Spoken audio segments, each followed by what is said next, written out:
Bon dia, benvinguts en el primer programa de Camí Natura, on xerrarem de biodiversitat, naturalesa i altres temes relacionats amb el medi ambient d'aquí de les Illes Balears. En el primer programa d'avui xerrarem d'un grup d'insectes que és molt bo de fer veure'ls, amb una simple passejada per fora vila, inclús dins el poble. Ens referim a les papaones, que en son nom més científico-tècnic se diuen lepidòpters. Perquè ens anem acostumbrant, anirem dient noms científico-tècnics al llarg del programa, perquè ens donen molta informació. Tots els noms volen dir qualque cosa. En aquest cas, lepidòpters està format per dues paraules, una que és lepis, que ve del grec, que vol dir escama, i dòpters ve de dòptera, que són ales. En aquest cas ens dona informació que aquests insectes estan formats per ales que estan formats per escames. Això ens passarà amb altres grups d'insectes, com emites, que també voldrà dir una altra cosa, que ja veurem un altre dia, si escau. Bé, les papaones, o lepidòpters, com he dit abans, és un grup que poden veure molt fàcilment i ens donen molta informació perquè són uns bioindicadors i ens poden donar informació de qualitat ambiental.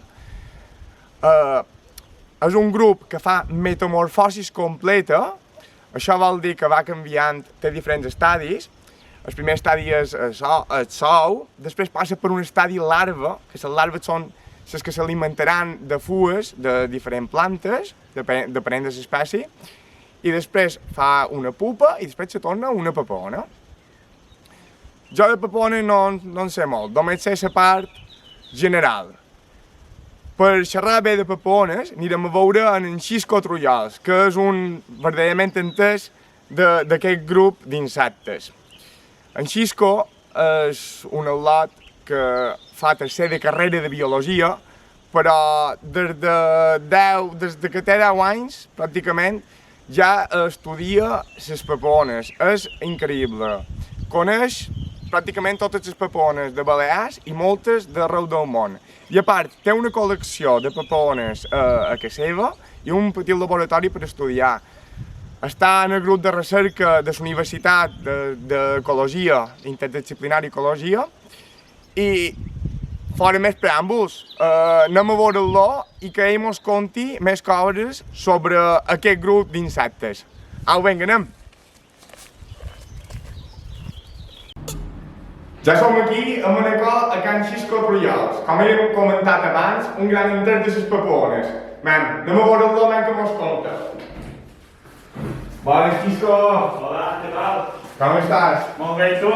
Bien, hem vingut aquí amb els companys de Ràdio Esplà perquè mos comentis una miqueta aquest grup d'animals, com són les papaones, que mos mostres una miqueta el teu laboratori i que mos contis una miqueta els estudis que fas tu i que fas altra gent aquí a les Illes Balears amb les papaones.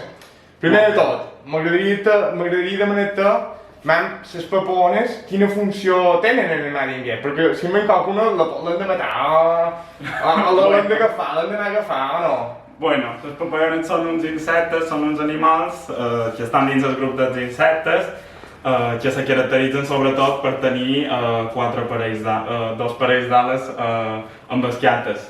I bé, tothom les coneix perquè tenen un colors molt vistosos i són un dels animals més atractius que hi ha en el camp. I bueno, les hem de matar? No, en principi no les hem de matar.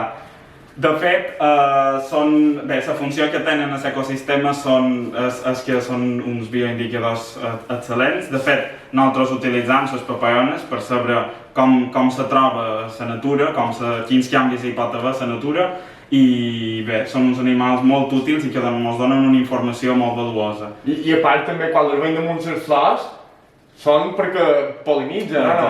Exacte. La principal funció que tenen dins l'ecosistema és la pol·linització de les flors. I Xisco, no totes les papaones són bones, totes pol·linitzen, o no? O n'hi ha que, malgrat que pol·linitzin, fan coses dolentes en el medi ambient? Bueno, Depèn de la dieta de cada grup. Nosaltres coneixem papayones que sí, que s'alimenten del pol·len de les flors i del nèctar, però a la vegada tenim papayones que s'alimenten de sucs de fruites en descomposició, tenim papayones que s'alimenten d'orina d'altres animals o femtes, i també tenim papayones que simplement no mengen. I sobretot hem de saber una cosa, les papaones, abans de ser papaones, són orugues. Llavors pots explicar una miqueta aquest procés de... El procés se diu metamorfosi i bé, és aquest procés que s'ofereix aquest animal que passa per diferents estadis. El primer és l'ou, després passa a ser una larva, una eruga, després passa a ser crisàlide i després finalment de la crisàlide neix l'adult, que és la papallona. Molt bé, Xisco. Aquí veiem que tens moltes papaones. Mos podries explicar un poc més quines tenim aquí a les Illes Balears, quines podem veure... Sí, això és una mostra petita de la col·lecció i bé, aquí hi ha una gran diversitat d'espècies de molt d'indrets del planeta, però bé, principalment el que veus són espècies de les Illes Balears. Sobretot, bé, totes les diurnes i després les nocturnes, que hi ha dos grups diferents de papayones, se diferencien entre diurnes i nocturnes. Les diurnes, clar, se caracteritzen per volar de dia, les tenim aquí. Veiem que tenen colors molt vistosos, que tenen una mida bastant més gran que les nocturnes. Aquesta, per exemple, és molt bona de veure, de les més guapes que hi ha. Com se diu aquesta, Xisco? Això és Papiliomacaons, la papallona rei, que les larves viuen damunt les roderes i els fenolls, i bé, moltes cases on encara tenen rudes i fenoll poden veure les femelles posant ous per els mesos més càlids de l'any. Ostres! Aposta també se poden veure, perquè de fenoll és una planta que la poden veure per tot arreu. Exacte, tenen molta disponibilitat d'aquesta planta. Bé, i després, com deies, les nocturnes podem veure que tenen unes característiques una mica més diferents, són més petites, tenen un colors menys cridaners i també se caracteritzen perquè les nocturnes tenen unes antenes més plomoses, les diurnes no, i algunes espècies de nocturnes no s'alimenten en estadi adult. Molt bé, Xisco. És molt interessant això que m'estàs contant, però és que no em puc resistir. Veig aquestes d'aquí i aquestes jo per mi que no les he vistes mai per aquí. No, aquestes són espècies de Sud-amèrica i Centroamèrica i bé, és un gènere d'espècies... Són enormes! Andreu, enfoca aquí. Fan quasi, no fan un pam, però mi pan groc sí, espectaculars! És el gènere morfo, aquest gènere de papallona se caracteritza per tenir els mascles, sobretot en forma blava, en color blau. Molt interessant, Xisco. I aquesta sí que per aquí l'he vista qualque vegada. Sí. Una d'aquesta? No és aquesta? Sí, la migradora, la Danaus crisipus, és una espècie que tenim aquí a Balears, que sol arribar cada estiu, més o menys per juliol, i colonitza bastant les illes. El que passa és que és una espècie subtropical i no arriba a fer una població o no arriba a formar colònies a Balears. Simplement que l'hivern se perden i després han de tornar a arribar a Balears per tornar a tenir aquesta papallona per aquí volant. I Xisco, el millor moment per veure, el millor moment de l'any per veure papones, quin és? Bueno, a les Illes Balears tenim diversos moments. Tenim una època tardor molt bona per veure papallones, en els finals de tardor, quan hi ha unes temperatures molt temperades. Després, clarament, a primavera també podem veure papallones. I també podem veure-les ara mateix a l'estiu. Allà on se conserven algunes zones humides, amb flors, etc., poden trobar una gran quantitat de papallones allà reunides. Tenim una gran sort de viure a Mallorca que quasi van tot l'any. Sí, més o menys sí. El podem veure malgrat hi hagi segon quin pitch de l'estació de Sant. Exacte. Bé, Xisco, aquí veig moltes papagones. M'ho podries dir el número de papagones que hi ha a Balears? Perquè, per exemple, aquí d'aquestes que han dit que eren nocturnes en veig moltes més que d'aquestes diurnes. Bueno, a Balears, més o menys, existeixen aproximadament 850-900 papallones nocturnes. Buf! I de més 20-30 espècies de papallones diurnes. Evidentment, la densitat de papallones nocturnes és molt major, com has vist. Si s'ha de prendre tots els noms, jo me'ls hagués de prendre, per mi no ho susaríem, I n'hi ha que, com hem comentat abans, que fan mal a la naturalesa. Sí, bueno, hi ha una sèrie d'espècies que són un poc problemàtiques per nosaltres i algunes d'elles són espècies introduïdes a les Balears i se les coneix com a fauna al·lòctona invasora i aquí tenim alguns exemples. Per exemple, la papallona del boix és la papallona més recent, més recentment introduïda. És una defoliadora dels boixos, que a Balears tenim una espècie endèmica i la veritat és que les poblacions de boixos estan en perill per culpa d'aquesta espècie. Després tenim la paisandícia, que ataca sobretot a les palmàcies. És enorme aquesta, eh? Sí, aquesta és molt gran. Ataca les palmàcies, com el guerbeó, fa galeries a dins el tronc, la larva, i el guerbeó se mor. I després tenim la limantria dispar, que és defoliadora de l'alzina, i bé, altres espècies com la papallona dels geranis o la famosa processionària d'espí, que no l'hem anomenada. Molt bé, Xisco, molt bé. El primer, sobretot hem dit, he demanat a Xisco, si en veig qualcuna, l'hem d'agafar o matar. Jo supos que si en veig qualcuna d'aquestes que fan mal, li podem donar una mort la més dolça que puguem, però la podem intentar llevar, o no? Bueno, sí, per norma sí. Perquè verdaderament causen danys a l'ecosistema, Sí. com ha comentat en Xisco, i de vegades si anem per Formentor, que està per de Garbaons, aquesta papona d'aquí fa molt de mal en el Garbó, veiem que està molt malament. Com a Llubí mateix han fet diferents xerrades sobre la Limantia dispar que afecta les usines. I aquesta Limantia, Xisco, mos pot explicar un poc el cicle que té, perquè... Bueno, el cicle de la limàntria, bé, aquí podeu observar les diferents fases que té. Aquí podeu observar des de l'ou, la larva i després les exúvies de la pupa. I el que fa la limàntria és, sobretot bé, la femella fa un sac d'ous sobre el tronc de l'arbre. Que és aquest d'aquí, no? Exacte. Més o menys per ara, pel mes de juliol a agost, fa aquest sac d'ous, les femelles posen aquests ous en el tronc de l'alzina, després neixen les larves que pugen fins a dalt i se posen a menjar el que ve la massa foliada d'espí, de l'alzina, i finalment les larves fan una espècie de bossa grup gregari on se transformaran en crisàlide i després naixeran una altra vegada novament els adults. Molt bé. Per tant, si vosaltres teniu usines i veus, ara per exemple en aquest temps, la majoria de temps, sabem la posta d'ous aquesta que hem vist, aquesta pasteta, la poden llevar. Exacte. La poden llevar perquè això es convertirà en un futur cents i cents de larves. en cents i cents de larves que se menjaran les usines, que tenim la sort que les usines rebroten, però això els fa molt de mal. I a part, en el conjunt amb altres plagues com el banyarriquer o la sequia, que ara per exemple no està plovent, els hi pot ser un cop fort per les usines d'aquí de les Balears. Bé, Xisco, jo he vengut aquí perquè te conec a tu i sé que tu estudies les paperones de fa molts i molts anys. Sí. Pràcticament eres un lotet així, no? Sí, exacte. Però hi ha més gent aquí a Balears que estudia les paperones, no? Sí, exacte.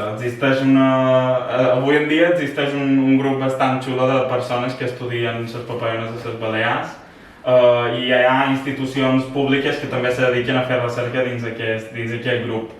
Tot i que des de fa molts anys hi havia persones que simplement col·leccionaven papallones, com per exemple aquestes papallones tropicals d'aquí que hem vist abans, són d'un senyor que col·leccionava moltíssims animals i entre ells col·leccionava papallones, però sí que és vera que el que interessa actualment és recollir papallones en col·leccions o altres insectes amb fins científics.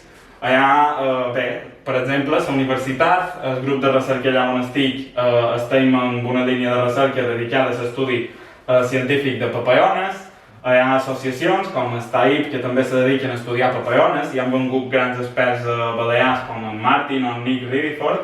I després hi ha altres institucions lligades a la universitat, com CIMEDEA, també se dedica a estudiar papallones o té una línia de recerca enfocada en això. I després hi ha ja una gran diversitat de persones i naturalistes que els hi atreu molt i les estudien cada dia com una afició molt xula. És molt interessant el que diu en Xisco i sobretot una cosa, que no els hem d'agafar per agafar. Els han d'agafar només Exacte. les persones expertes que els agafin per finalitats científiques. Exacte. Perquè, clar, és necessari agafar-les per aprendre, Exacte. però s'ha de controlar, no, Sí. Xisco? Sí. Perfecte, moltes gràcies, Xisco. Tens una col·lecció superinteressant, enorme.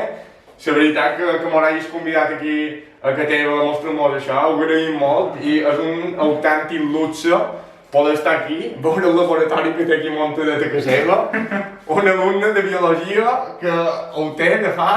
Quant anys fa? Des de més o menys 11 anys. Ja me diràs tu, 11 anys de papones. Bé, Xisco, podem partir. Molt bé. Veurem si veiem coca papona i mos contes una miqueta el que agafam. Molt bé. Te pareix bé? Nom? Au, anem.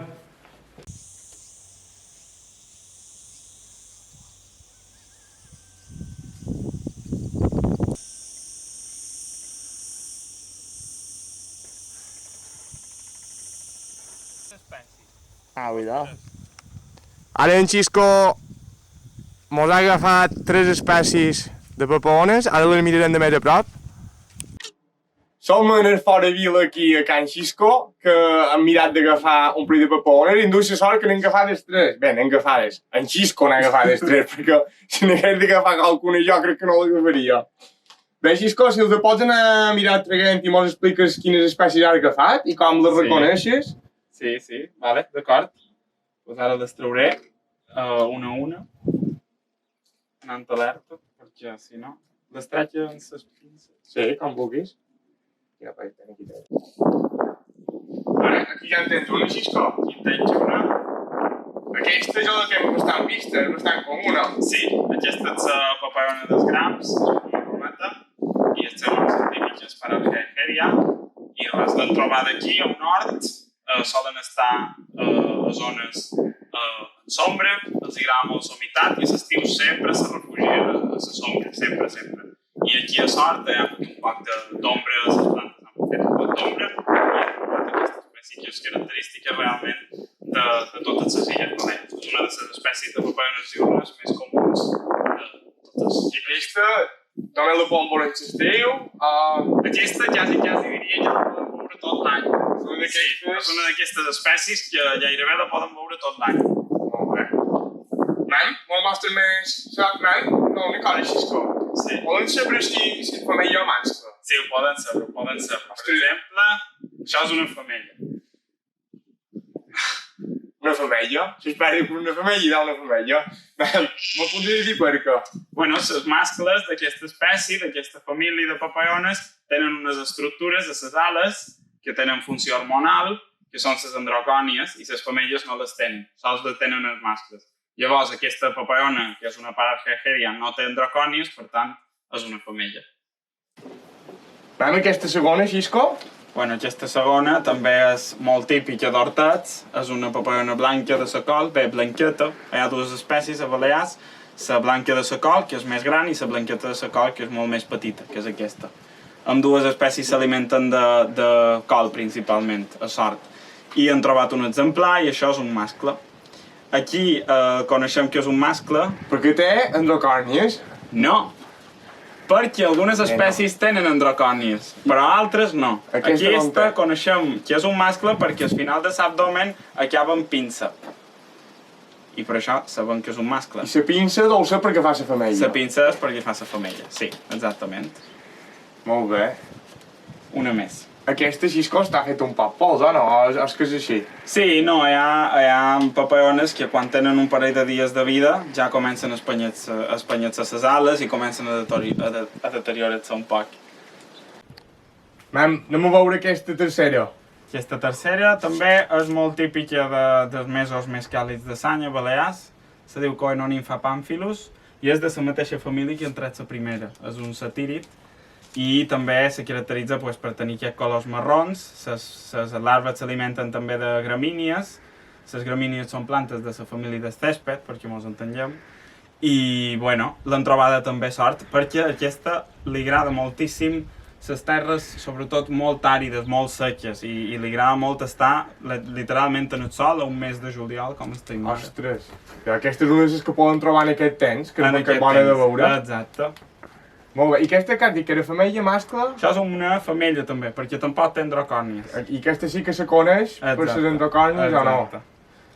Molt bé, mam, Xisco, i ara, si qualque persona normal del carrer troba una papona de queixes i la vol citar de qualque manera, hi ha qualque manera per fer-ho? Bueno, per comunicar que s'han vist papayones, que hi ha molta gent que mos envia fotos i mos diu ei, què pot ser això, què pot ser això altre? I doncs la gent que li interessa sobretot conèixer la biodiversitat que tenim a les Balears pot utilitzar una aplicació que hem desenvolupat a la universitat, que se diu Biodival.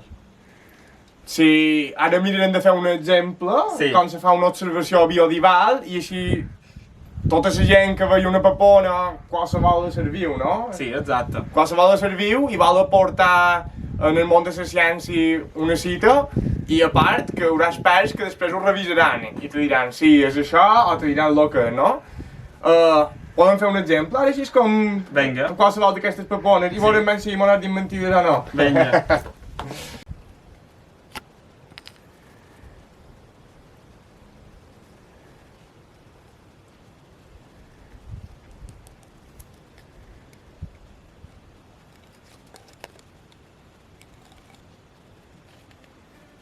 Tu, però que això hem de fer la foto.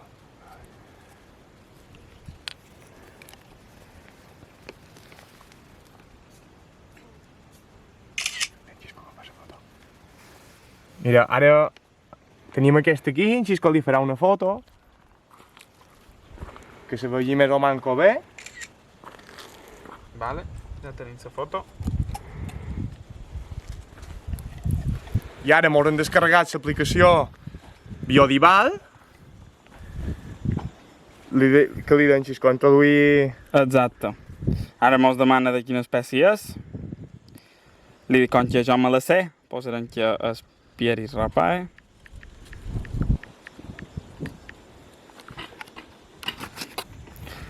La mos trobarà, esperem.